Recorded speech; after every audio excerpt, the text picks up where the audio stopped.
they call Bomberman in Europe? Dynablaster with cheese.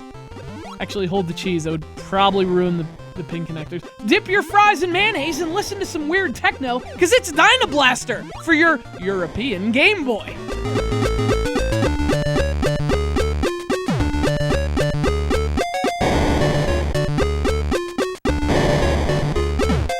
So this was 1990, you guys. This was way early in Bomberman's development. I mean, back then, he was just a teeny-weeny little atomic punk.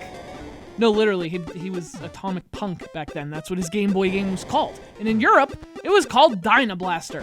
This was sent to the show by our pal Stuart from Glasgow, Scotland, which is in Europe, as I understand it. Otherwise, how would he have gotten it? Like, in the world today? You can't just break down barriers like that. Look, we can't just have the same things in different places. You guys, don't ask why, we just can't. By now, you should have seen Terminator enough to know that we can't just, you know... Look, it's Dynablaster. Okay, it's fucking Dynablaster. Now, of course, that's Europe talk for it's Bomberman.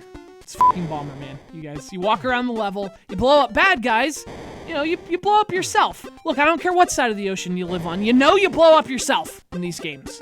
Anyway, Dynablaster's pretty much just the Bomberman you'd expect.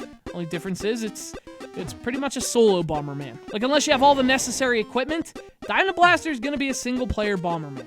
Hey, that could be fun for a while, but I mean, it's also Bomberman. And in Bomberman, like, if X represents fun and Y is the amount of players, then I don't know. Look, I'm not a math guy. But actually, when you start, things certainly seem to add up to fun. You have all these different areas you can go to. Every single one of them looks different. That's very cool. And while you play, you can also find power-ups that give you different abilities. You have to decide which ones to take into battle before the level starts. So there's also a bit of strategy here. Or even 2 slightly different game modes. So I mean, like, Dynablaster is actually a pretty hearty single-player experience. That is, considering the platform.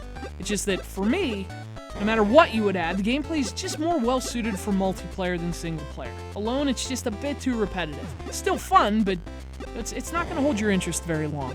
Still, the game looks good, the audio's fine, plays great too. And the bad guys come in all kinds of different shapes and sizes, which is awesome. Again, for its platform, the game actually does a really nice job with its presentation. Even if the levels and the gameplay kind of feel the same, they at least change things up aesthetically, and that's awesome. So I mean, it's actually kind of tough to criticize Dynablaster. And when it comes to a Game Boy version of Bomberman, this is about as much as you could ask for, certainly in 1990. I mean, think about that. The Game Boy was only a year old. It was already getting stuff that was about on par with what consoles had to offer. That's pretty cool.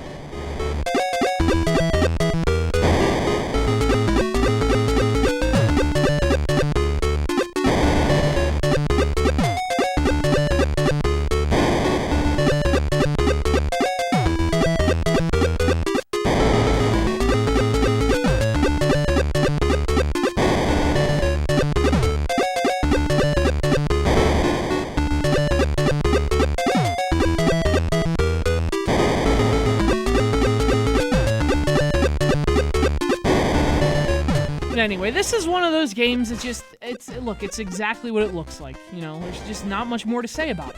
That's not a bad thing at all. It's just, you know, there's not much more to say about it. If you're looking for a good game of Bomberman for your Game Boy, well, this thing more than delivers. Just know that, for the most part, you'll probably be playing it alone. Again, unless you have 2 copies and 2 Game Boys and chords. You need lots of chords. But think about that. Your kids are going to be like, Dad, what's a chord? And if you're a good dad, you tell them to shut up. And you throw them your European Game Boy. And actually, don't throw electronics at your children. And you let them play Dynablaster. And then they'll be like, what's Dynablaster? And you'll be like, Bomberman. It's fucking Bomberman.